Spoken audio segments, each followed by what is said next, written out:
Howdy howdy, this is Lily from Makecraft Game, and you're listening to Season 3 of Reading Rulebooks. If you're listening on YouTube, make sure to like, comment, and subscribe, and check out makecraftgame.com for more content. This season, I accidentally planned a ton of Knizia games, so I figured why not dive in and do a whole Knizia season. Today's Knizia episode is Tigris and Euphrates, so let's get into it. Introduction: Nineveh, Babylon. The ancient texts describe these cities as the origin of mankind. In the fertile Mesopotamia between the Tigris and Euphrates rivers lies the cradle of civilization. Around 3000 BCE, the first large settlements of civilization developed along the embankments of these two great rivers. Farmers began to irrigate large parts of the surrounding lands, reaching out into the arid plains. Their triumph in turn bore consequences. Transport problems arose. In response, the clever artisans turned potter's wheels on their sides and mounted them onto crude carts. Food could then be carried along the dry trails to market. Surpluses could always be moved where needed. Trade flourished, and markets dotted the countryside. In order to record the burgeoning number of transactions, merchants sought new tools of inscription. They began scratching marks into their urns, thereby inventing writing, even before the Egyptians. As the land began supporting denser populations and great concentrations of wealth and resources, society began to organize around a system of classes. A multitude of priests and royal administrators helped govern everyday life. They served many jealous gods and, of course, a succession of kings. Over the centuries, one dynasty succeeded another. The game of Tigris and Euphrates allows you to take part in this fascinating saga. Step back to the dawn of urban civilization. Mesopotamia, the land of the two rivers, stretches before you. Now you and your people can try to forge the mightiest and most balanced culture. Now you can dominate the rich valleys of the Tigris and Euphrates. Game components: 1 double-sided game board, 153 civilization tiles, 57 red temples, 30 green markets, 30 black settlements, 36 blue farms, 4 unification tiles, 8 catastrophe tiles, 4 player screens, 140 victory point tokens, 15 5-point bricks, 20 1-point bricks, 15 5-point crops, 20 1-point crops, 15 5-point amulets, 20 1-point amulets, 15 5-point goods, 20 1-point goods, 14 treasure tokens, 16 plastic leaders, 4 of each color, 6 plastic monuments, 1 cloth bag. Optional variant components: 4 plastic civilization buildings, 1 wonder tile, 1 plastic Shidu idol. Tiles and colors. Tigris and Euphrates civilization tiles, buildings, leader, and victory points exist in one of 4 colors: black, red, blue, or green. Each component and color combination has a unique thematic name. For example, blue civilization tiles are farms. This rulebook references components by their name. However, when a component is tied to a specific color, the name is printed using that color to help players learn both the name and the color of each component. Furthermore, when this rulebook references tiles, it is referring to civilization tiles. All other tile types will be mentioned specifically. Assembling the monuments. Before you play your first game, assemble the 6 monuments. Each monument consists of 2 different colored plastic pieces, a small top, and a large base. Place the small top over the hole in the large base. Make sure that no 2 monuments are alike. See the image on page 4 for the proper combinations. 1. Blue top, red base. 2. Green top, black base. 3. Blue top, black base. 4. Green top, blue base. 5. Red top, green base. 6. Red top, black base. Setup. To set up a game of Tigris and Euphrates, follow these steps. 1. Set the game board. Place the game board in the play area. Use the standard game board, which has a gold rather than a blue border. The other side of the board, which has a blue border, is used for the advanced game, which we'll talk about in a later section. Place a red temple tile on each of the 10 board spaces marked by the winged beast, called a Shidu. Then place a treasure token on top of each temple. 2. Prepare the reserves. Put all the remaining civilization tiles into a bag and shuffle them together. Then place the 4 unused treasure tokens back into the box and all monuments near the side of the board. Finally, divide all of the victory point tokens by color and place them by the board. 3. Choose dynasties. Each player chooses a dynasty consisting of 4 leaders.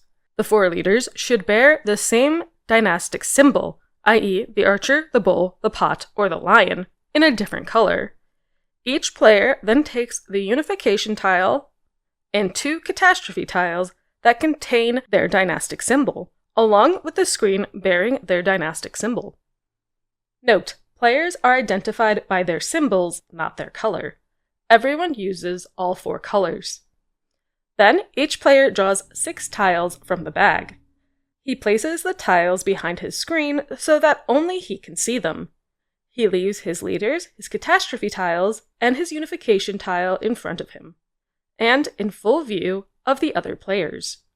Put the spare leaders, screens, unification tiles, and catastrophe tiles back into the game box. Choose a starting player at random by placing all of the players' unification tiles with the dynastic symbols face down on the table, mixing them, and then picking one. Play will proceed in a clockwise order. Object of the game. The goal of each player is to develop all 4 of the key spheres of civilizations: settlements, black, temples, red, farms, blue, and markets, green. To do this, players will position their leaders, create and extend kingdoms, build monuments, and resolve conflicts. They will thus gain victory points in each of the 4 spheres. At the end of the game, players compare their lowest sphere. The winner is the player with the most victory points in their lowest sphere. Kingdom. Players will build, unite, and destroy kingdoms during the course of the game. They are fundamental tools in the development of everyone's civilization. A region is any area on the game board covered by a lone tile, i.e. a temple, or 2 or more linked tiles. Regions do not contain leaders. At the start of the game, there are 10 distinct one-tile regions. Tiles and leaders with a common edge are adjacent. Tiles or leaders are linked if they are adjacent or if they are connected through a chain of adjacent tiles and leaders. A group of 1 or more linked tiles and at least 1 leader together is called a kingdom. A kingdom can contain several leaders. It does not matter whether they belong to the same player or different players. Kingdoms grow when leaders and tiles are added to the board. Kingdoms can be united and separated. As long as a kingdom contains only leaders of different colors, everything is peaceful. Conflicts arise when there are 2 light-colored leaders within one kingdom. We'll talk about conflicts in a later section. The Tigris and Euphrates River. Both of these great rivers originate in the mountains of what is now eastern Turkey. They make their way southeast, first weaving through semi-arid hills, then winding across the parched plain of Mesopotamia, until they reach the Persian Gulf. Together, they brought life to the great cities in the heartland of the Fertile Crescent. The first true civilization, Sumer, grew up above the confluence of the Tigris and Euphrates. Turn structure. The player taking his turn is called the active player. During his turn, the active player may resolve up to 2 actions in any order. After his turn is complete, the player sitting to his left becomes the active player. There are 4 different actions an active player can resolve. The 2 actions that players will resolve most often are positioning leaders and placing tiles. Through these 2 actions, players will build kingdoms and gain victory points. Additionally, players are allowed to replace tiles from their hands, and, twice per game, they can alter the game board by playing a catastrophe tile. Below is a list of the possible actions the active player may resolve during his turn. The active player may choose 2 different actions or the same action twice. 1. Position, place, move, or withdraw a leader. 2. Place a tile. 3. Play a catastrophe tile. 4. Replace up to 6 tiles from his hand. After a tile is placed, a few other events may occur: conflicts, monument building, or treasure distribution. These events are explained in detail later, and the action during which they occur is not finished until the event is resolved. A detailed explanation of each type of action follows. 1. Positioning a leader. Each player possesses a dynasty of 4 leaders: a king, black; a priest, red; a farmer, blue; and a trader, green. A player may only position his own leaders. A leader can either come from outside the board or be repositioned from another space on the board. Furthermore, a leader can be withdrawn from the board. Leader placement must obey the following restrictions. 1. A leader must be placed on an empty space. 2. A leader can only be placed adjacent to a temple, red, i.e. the leader and the temple, red, must have a common edge. A leader cannot be placed in such a way as to unite kingdoms. 4. A leader cannot be placed on a river space. In certain situations, tiles can be removed from the board or turned face down. When the last temple, red, adjacent to a given leader is removed or turned face down, the leader is returned to the player of that dynasty. No victory points are gained from positioning of leaders. A player cannot gain victory points without first having at least one leader on the board. Placing a civilization tile. A player will have 6 civilization tiles behind his screen at the beginning of his turn. Players use these tiles to extend regions and kingdoms, strengthen leaders, and gain victory points. To place a tile, a player takes a tile from behind his screen and places it on the board according to the following restrictions. 1. A tile must be placed face up on an empty space. 2. Farms, blue, can only be placed on river spaces. Settlements, black; temples, red; and markets, green, cannot be placed on river spaces. 4. A tile cannot be placed where it would unite more than 2 kingdoms. When placing a tile, it can be placed adjacent to another tile, leader, or in isolation, i.e. adjacent to nothing. After a tile is placed, it cannot be relocated. Most of the time, a player will gain victory points when a tile is placed. The victory point is always the same color as the placed tile. Gaining victory points. There are 4 types of victory points. Each one is colored to correspond to the specific tile as follows: bricks, black; amulets, red; crops, blue; goods, green. A victory point is gained by placing a tile under the following circumstances. 1. If the tile is placed in a kingdom, and this kingdom contains a leader of the same color, then the victory point is gained by the player controlling that leader. 2. If there is no leader of the respective color, but there is a king within the kingdom, then the victory point is gained by the player controlling the king. No victory point is gained if 1. The tile is not placed in a kingdom. 2. There is no leader of the respective color or king to gain the victory point. Or 3. The tile is placed so that it unites 2 kingdoms, even if there are no conflicts. Victory points are gained immediately when a tile is placed. They are kept hidden behind the player's screens. When a player gains a victory point, he always takes a token valued at 1. At any point during his turn, a player may exchange 5 tokens valued at 1 for 1 token valued at 5. Playing a catastrophe tile. At the beginning of the game, each player receives 2 catastrophe tiles. A player can use them to permanently occupy and negate spaces on the board. When played, the catastrophe tile remains on the board for the rest of the game. It creates a blocked space that cannot be used again. A player can place catastrophe tiles on an empty space or on top of an existing tile, which is then removed from the game. 1. A catastrophe tile cannot be played on a tile bearing a treasure or a monument. We'll talk about monuments in a later section. 2. A catastrophe tile cannot be played on a leader. A catastrophe tile disrupts the connection between leaders or tiles. In this way, a catastrophe tile may divide a kingdom into 2 or more parts. If a catastrophe tile destroys the last temple adjacent to a leader, that leader is immediately withdrawn from the board and returned to the player. Replacing tiles. A player may take up to 6 tiles from his hand and return them to the box face down. Then, he refreshes by drawing the same number of tiles from the bag and adding them to his hand. Discarded tiles are permanently removed from the game. If a player replaces tiles as his first action, he can use the new tiles to carry out his second action. End of a turn. A player's turn ends after he carries out his 2 actions, or if he chooses to end his turn before taking both available actions.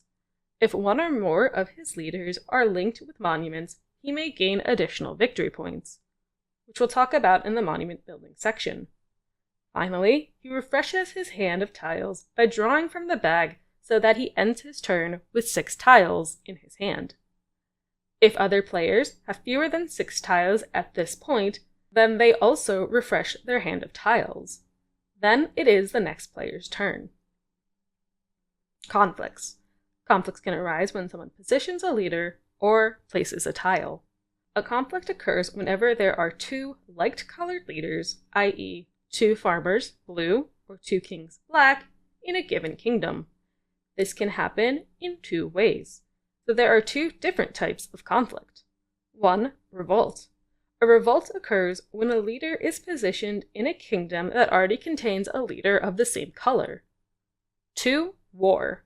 War occurs when 2 kingdoms are united through a new tile, and the new, larger kingdom contains leaders of the same color. Keep the following in mind. 1. Leader placement can only cause revolts, not wars. 2. Tile placement can only cause wars, not revolts. The conflict is resolved using tiles on the board and additional tiles from behind the screens. An action does not end before the conflict is resolved. After all conflicts have been resolved, a kingdom will only contain leaders of different colors. Conflicts are resolved as described in the following 2 sections. Revolts. A revolt occurs when a leader is positioned in a kingdom that already contains a leader of the same color. During a revolt, the player positioning the new leader is the attacker. The controller of the existing leader of the same color in that kingdom is the defender. Both the attacker and the defender draws their strength from temples, red. Resolve revolts as follows. 1. Count temples adjacent to leaders. Both the attacker and the defender draw strength by counting the number of temples adjacent to their conflicting leaders. A temple can count for both leaders. 2. Players commit temples from their hand. First, the attacker, and then the defender.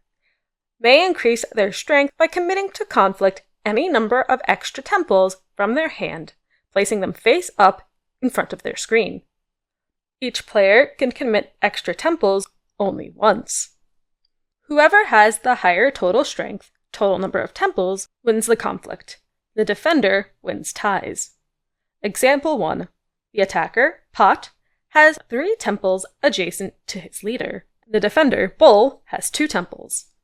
The attacker commits 2 extra temples, while the defender commits 3 extra temples.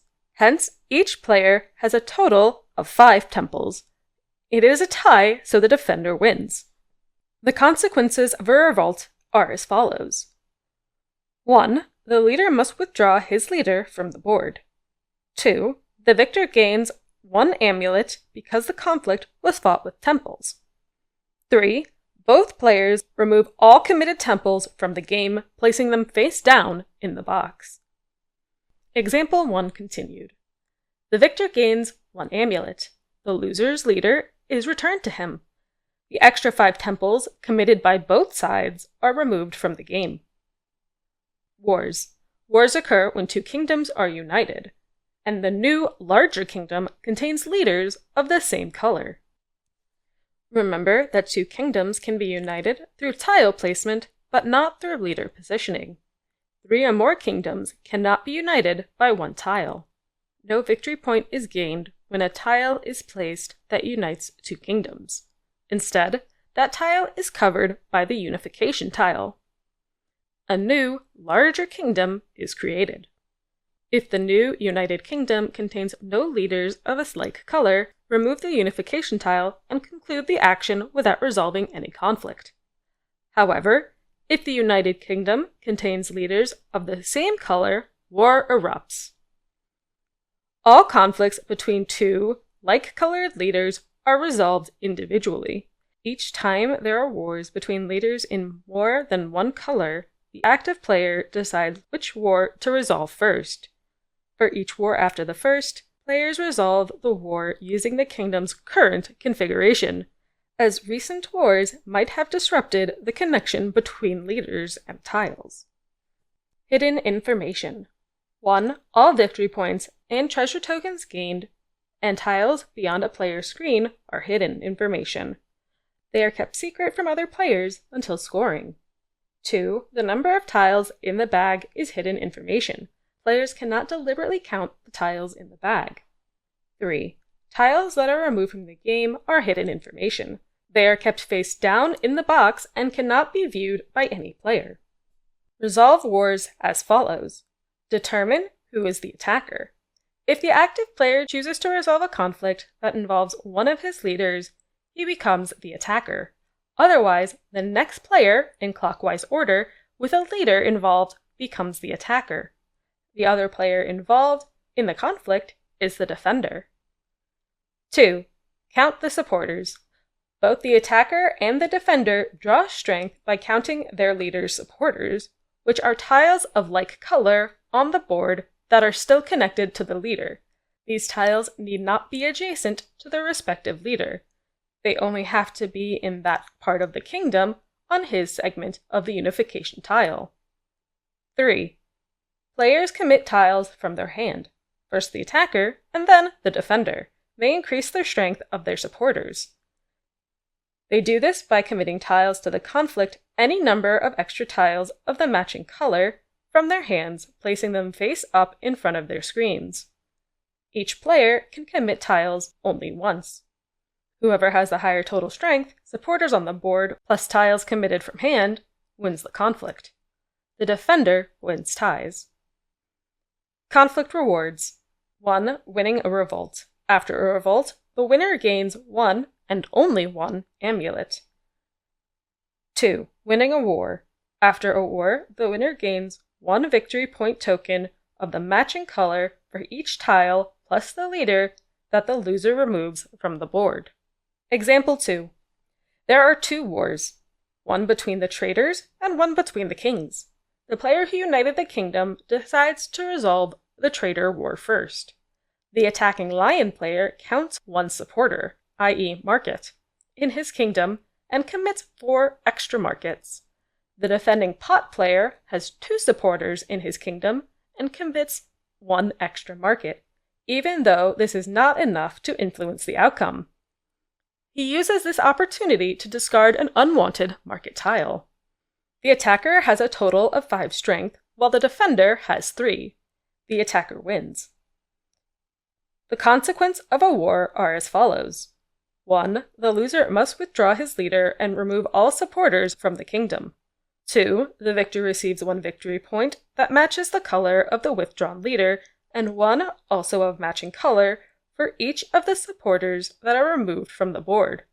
The tiles committed from any player's hand do not count toward victory points.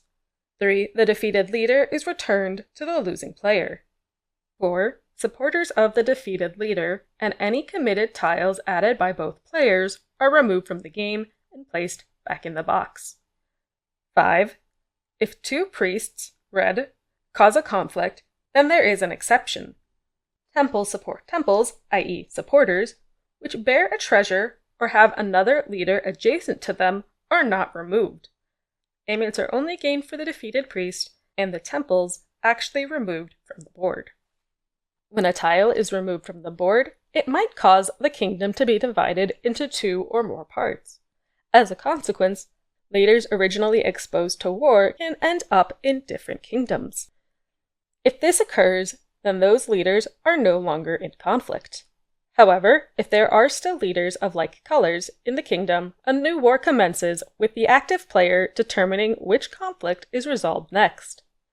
The active player can influence events by choosing the order of conflict resolution. After all wars are resolved, the active player's unification tile is removed and placed back outside his screen. At the end of the active player's turn, all other players who have committed tiles from their hands also refresh their hands back up to 6. Example 2 continued. The losing pot player removes his merchant, 1, and both of his supporters, 2. The losing pot player removes his merchant and both of his supporters. The victorious lion player gains 3 goods. The 5 committed tiles on both sides are removed from the game. At the end of this war, the kingdom is divided into 2 parts. The kings are not in the same kingdom, so they are no longer in conflict. In this case, the second war between the kings does not occur. The unification tile is withdrawn from the board. The tile that it was covering remains. The action is concluded. Temple clarifications. Temples are important for many reasons. Leaders must be adjacent to temples at all time, and all treasures begin the game on temples. As such, some interesting situations involving temples may arise. The most common situations are listed below. 1. During a revolt, a single temple can be used by multiple leaders. 2. If a player uses a catastrophe tile to block a space containing a temple that is adjacent to a leader, and that leader is no longer adjacent to a temple, that leader is removed from the game board. 3. If a temple is flipped face down or replaced with a wonder tile, which we'll talk about in the wonder variant section, any leaders adjacent to that temple that are no longer adjacent to any other temples are removed from the game board. 4. When a player loses a war with a priest, he cannot remove temples from the game board if those temples either contain a treasure or are adjacent to a leader of any other color, king, trader, or farmer. The victor does not gain victory points for tiles that remain on the game board due to these exceptions. 5. If a temple contains a treasure token, which we'll talk about in the treasure distribution section, and the active player wishes to use that tile to build a monument or wonder, he temporarily removes the treasure token and either places it back on the tile after the tile is flipped face down, monument, or places it on the cross-shaped wonder tile, wonder. This treasure token is still in play, and players can collect it following the normal rules. Conflict summary. If a leader is positioned in a kingdom which already contains a leader of the same color, a revolt occurs, and the temples adjacent to the leaders, plus any additional tiles committed from hand, decide the outcome of the revolt. If 2 kingdoms are united such that the new, larger kingdom contains leaders of the same color, a war ensues, and the strength of the original supporters of the involved leader, plus any additional tiles committed from hand, determine victory of the war. Playing a unification tile. When a player unites kingdoms, he places his unification tile on the top of the linking tile, as a reminder that a war might be about to take place between the newly united kingdoms. Whether or not a war ensues, no player gains victory points from the linking tile. Only one unification tile can be in play at any given time. It remains on the board only while the player resolves any conflicts that might arise from the act of unification, and is removed after all wars, if any, are resolved. A player does not place a unification tile when he links regions or when he links a kingdom and a region. Monument building. Monument building can occur when someone places a tile. There are 6 monuments in the game. Each monument consists of 2 different colored parts. Be sure to assemble these in the correct configuration. If the active player places a tile in such a way that he creates a 2x2 square of 4 like-colored tiles, he may flip those 4 tiles face down and place a monument on top of them. One color of the monument must match the face-down tiles. If that color is no longer available, the monument cannot be built, and therefore the tiles cannot be flipped face down. If tile placement initiates a war, the player must resolve the conflict before flipping tiles face down. If the square still exists after resolving the conflict, the active player may build a monument. If the player completing the square does not build a monument as part of his current action, the tiles remain face up. A monument can be built only at the end of the action in which the active player completed a 2x2 square. The 4 face-down tiles still count as part of regions and kingdoms, linking leaders and tiles. However, they no longer count for any other function, i.e. supporters in conflict. A monument cannot be destroyed. When 4 temples are flipped face down and a monument is built, the following applies. 1. If a treasure lies on a temple, it remains on that face-down tile. 2. If a leader is no longer adjacent to a temple, withdraw that leader and return it to the player. Example 3. By turning the temples face down, the bull player elects to create a red and blue monument. A monument regularly provides victory points. At the end of the active player's turn, he determines if one or more of his leaders are in the same kingdom as a like-colored monument. For each such leader, he gains 1 victory point of the leader's color for each like-colored monument in the same kingdom. For example, if he has a blue leader, farmer, in a kingdom with a blue monument, he gains a blue victory point, crop. Since a monument has 2 colors, it can provide victory points for up to 2 leaders each turn. A king gains a victory point only when linked to a black monument, while the placement of a tile can allow a king to gain victory points in other colors, in the absence of the respective leader. This does not apply for monuments. Example 3 continued. The lion's trader is no longer adjacent to a temple. He withdraws it. At the end of his turn, the bull player gains 1 crop. At the end of the lion's turn, the lion player gains 1 amulet. Treasure distribution. Treasure distribution can be initiated when a player positions a leader or places a tile. At the beginning of the game, 10 treasure tokens are placed on the first 10 temples on the board. Treasures are gained in the following way. If a kingdom contains more than 1 treasure at the end of a player's action, the trader in that kingdom must gain all but 1 of these treasures. If there are treasures on a special border space, the player must take treasures from those spaces first. After that, he may choose from which space to take his remaining treasures. If there is no trader in the kingdom, the treasures remain there until the kingdom has a trader. If there is no trader in the kingdom, the treasures must remain there until the kingdom has a trader. Example 4. The lion player places a farm tile. First, the bull player receives a crop. Then, the lion player takes the upper treasure because the trader in the kingdom belongs to him. The lion player places the farm tile.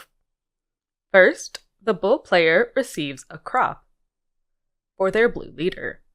Then, the lion player takes the upper treasure because the trader in the kingdom belongs to him.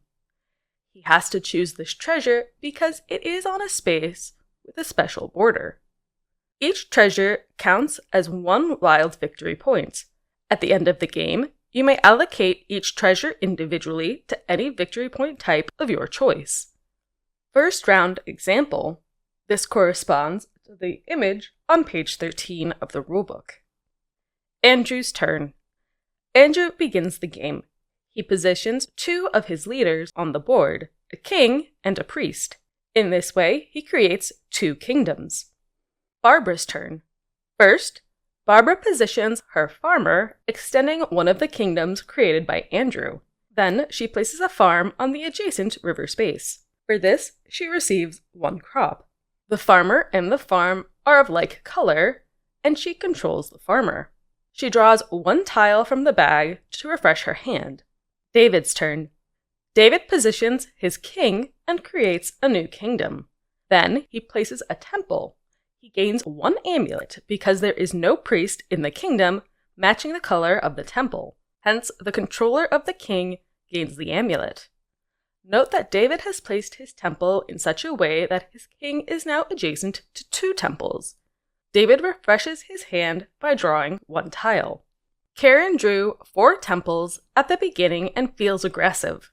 As her first action, she positions her priest in the same kingdom as Andrew's priest. A revolt arises. On the board, both players have 1 temple in support of their leaders. Karen commits 3 extra temples from behind her screen.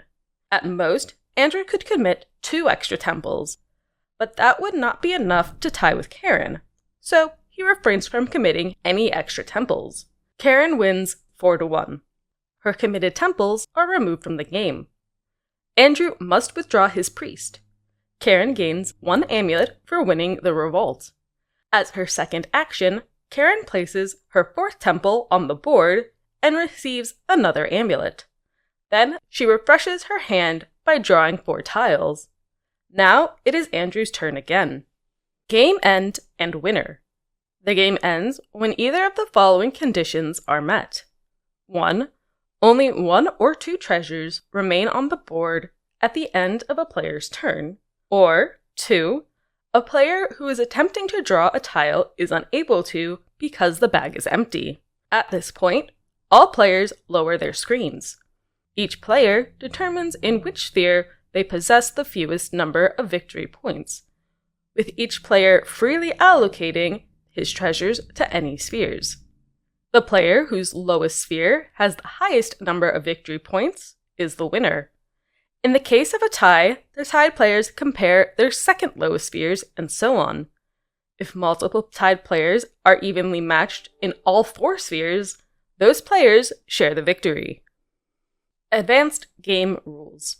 Civilization buildings. The advanced game uses 4 civilization buildings. They include a palace, black, a library, red, a market hall, green, and a granary, blue. During setup, place these buildings next to the board near the monuments. When a player places one of his tiles on the board so that it becomes part of an interrupted vertical or horizontal line of 3 or more tiles of the same color, that player may take the corresponding color building from beside the board and place it on any one of the color tiles in the line. If the corresponding building is already on the board, the player may remove the building from its current location and place it on any one of the color tiles in the new line, provided the new line is longer than the line where the building is currently located. If a building is on a tile that is part of both a horizontal line and a vertical line, the new line must be longer than each of the building's current lines. Civilization buildings must be placed before building a monument or erecting a wonder if able. When a player places a tile in a kingdom containing a building of the corresponding color, the reward for the respective leader, or the king if the leader is absent, increases from 1 to 2 victory points. Rewards for conflicts or monuments remain unaffected. Players must resolve conflicts before building placement. A tile directly under a building counts in conflicts and cannot be removed. Catastrophe tiles cannot be played on a tile that is under a building. If you flip over a tile that is under a building in order to build a monument or a wonder, remove the building and place it next to the board for future use. Example: a granary can be placed on the horizontal line of 3 farms. A library can be placed on the vertical line of 3 temples. The trio of markets is not a straight line, so a market cannot be placed here. If a settlement was placed at the D position, see example 14 for the image, a player could place a palace on that newly created vertical line of settlements. The rise of civilization. Sumer's king and city-states emerged before 3000 BCE. They brought writing and commerce to the Fertile Crescent. In time, circa 2371 BCE, the Akkadians supplanted the Sumerians and created a more centralized state. Their king, notably Sargon and his grandson, Naram-Sin, forged an empire stretching far to the north and west. Many people and dynasties would follow, all seeking to rule these rich lands. Advanced game board. The advanced game board is an alternate board printed on the back of the original board. It is differentiated by a blue border rather than gold. It uses a different map and contains 4 extra treasures.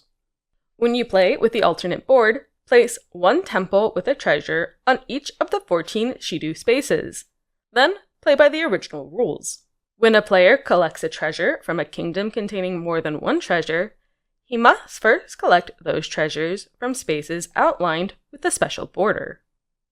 English variant. In order to restrict the opportunity to discard tiles during a conflict that do not influence its resolution, the following variant may be adopted. The attacker may commit extra tiles. If thereafter his total exceeds the current strength of the defender, if he has no chance of winning the conflict, he cannot commit any extra tiles. The defender can commit extra tiles only in order to win the conflict by establishing a tie. No more, no less. Wonder variant. The Wonder is a special 5-tile monument with a cross-like shape. A player may erect the Wonder when he creates the cross figure of 5 tiles of a single color. He discards the 5 tiles that form the cross configuration and replaces them with the Wonder tile, which cannot be destroyed. Place the Shidu idol on top of the Wonder tile. The Wonder tile still counts as part of regions and kingdoms, and it can link leaders and tiles. However, it no longer counts for any other function, i.e. as supporters in conflicts. All other monument rules apply to the Wonder. At the end of the active player's turn, if he has a king in a kingdom with the Wonder, he gains 1 victory point token in a color of his choice. Example 7. If the active player's king is in the kingdom that contains the Wonder, he receives 1 victory point token in the color of his choice at the end of his turn. And that's the rulebook for Tigris and Euphrates. This is one of my favorite games. It is something I was introduced to a little bit earlier in my board gaming career, and it had a very special place in heart because there was nothing like it in my world when I first played it. Looking at the rulebook, I really like the historical flavor that's given throughout the rulebook, even if it doesn't necessarily make sense in some of the areas where it was placed. Sometimes it does feel like it's just a filler to take up room on a page, which made it kind of difficult to know when to read it when I was doing this episode. I also find it fascinating that the player's pronoun is always he, but then there are females within the example.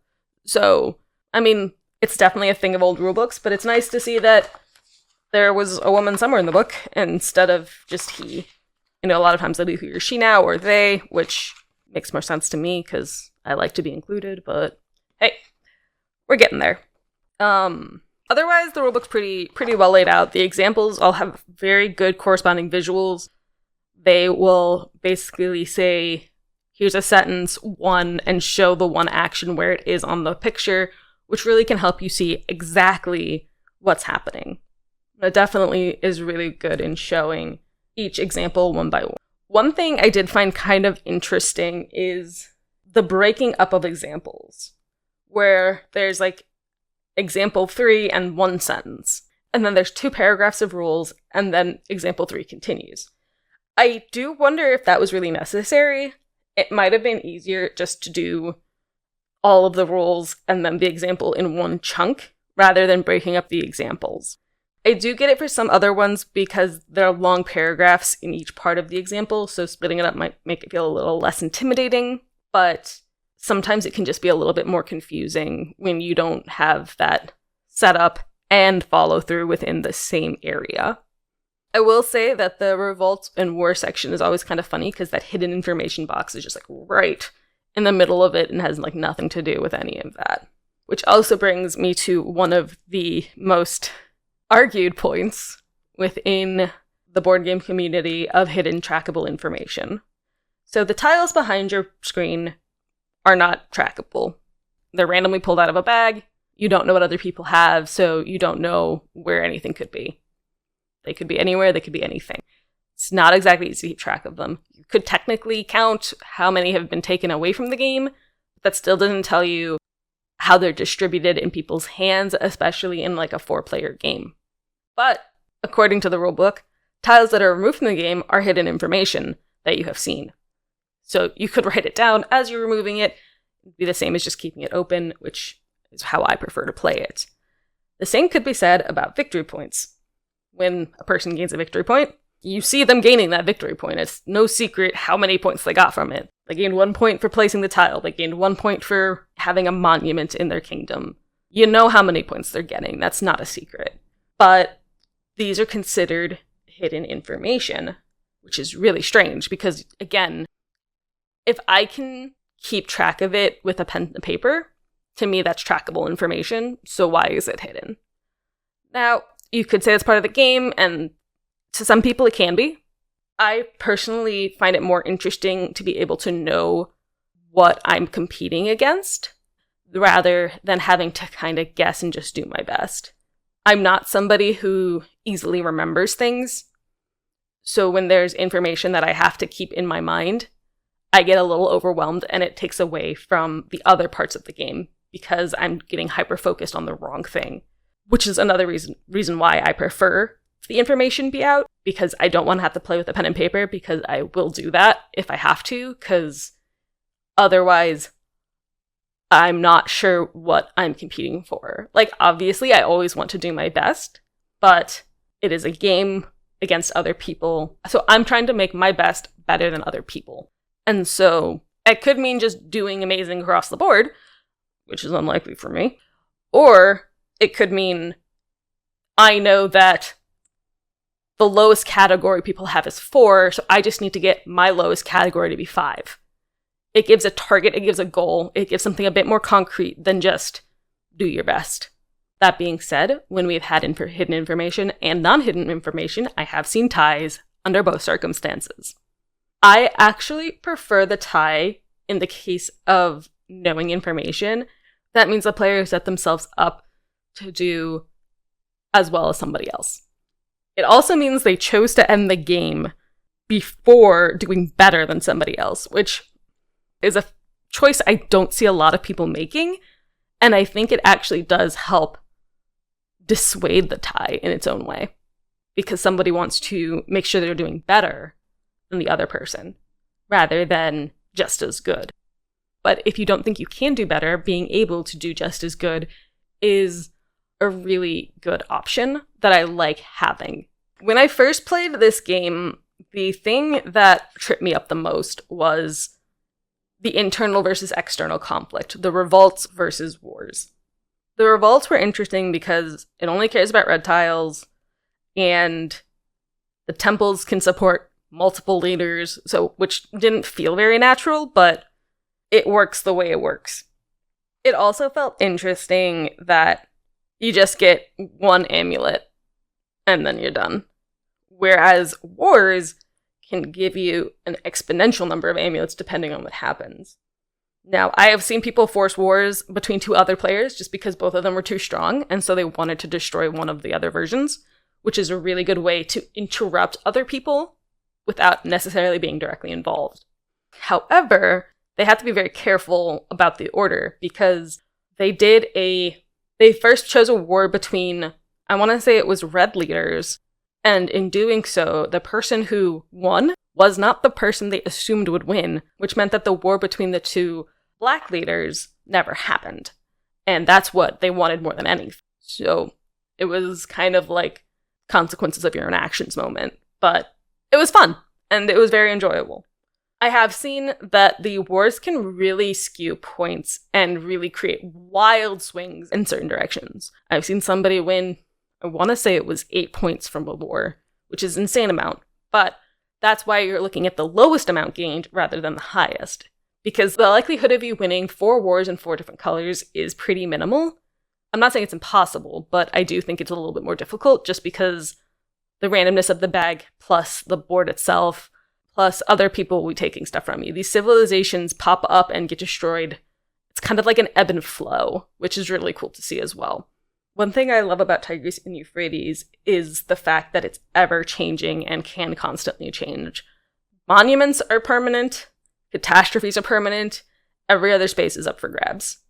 And speaking of monuments, the monuments are really interesting for many reasons, but The monuments I find the most interesting are the blue monuments, because there's typically only 1 to 2 spaces on the board that the blue monument can go, so it's actually even more limited than the other monument options, which is why getting blue victory points from monuments makes more sense for monuments of a different color rather than the blue color. The other funny thing about monuments is they really incentivize aggression, whether that's a revolt or a war, because it's a free victory point at the end of the turn, and you don't want to let somebody just do that for the entire game. That seems pretty strong, and you want that for yourself. Like, victory points that are gained passively are the best type of victory points, in my opinion. So it does take some active actions to get there, but that is the way of it. However, then it becomes like a King of the Hill vibe, where people are constantly replacing each other. Or someone goes off into the second monument in a different kingdom, and then things get a little spicy. Especially when kingdoms have more than one monument, things get really crazy. Just because you can get 2 passive monument points as long as there are 2 monuments with that color in the kingdom. If you have 2 monuments that contain red, and the red leader in the kingdom, that's 2 red points every turn, which is even better, and more likely going to put a target on your back than not. One very important aspect of this game is not getting attached to your leaders, because they're going to move, they're going to change, they're going to shift, they're going to get kicked out, they're going to get overthrown. And you can work really hard to build a kingdom only for someone else to come in and destroy it. But that's the nature of the game. It's not really that you're building a space so much as you are using the space to your best advantage before somebody else comes and forces you out. I really love how the removal and placement of tiles really does reflect the constant changing of civilizations within this area between the 2 rivers. I think that Tigris and Euphrates really accomplishes showing that kind of history well when you think about it. Now, if you just want a fun game and don't want to think about history, that's also completely fine.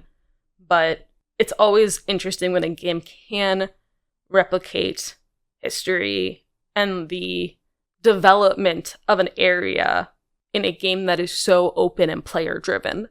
Because you have to make sure that no matter what the player's choices are, it reflects that version.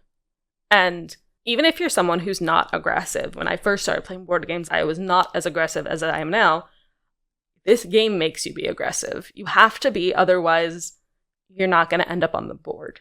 And that's also something I really appreciate about this game, is it's just naturally aggressive, but in like a non-hostile way. Just in like a, yeah, I wanted this stuff way. It's nothing personal. I just wanted your stuff. And I do think it is one of the games that helped me get over my fear of aggression within board games, because it's just a natural part of the game, and it doesn't feel targeted, it doesn't feel personal, it just is what it is. It's not to say that 3 people can't just like force all of your leaders out, and that might feel like bad, but again, it is what it is. You must be doing really well if all the other players are acting against you. Or at least they think you're doing really well. That depends on if you're using the hidden trackable information or not. Thank you so much for listening. If you like what you hear, make sure to check out MCG on other social media platforms, or go to makecraftgame.com for more content. And I hope you enjoy playing the game.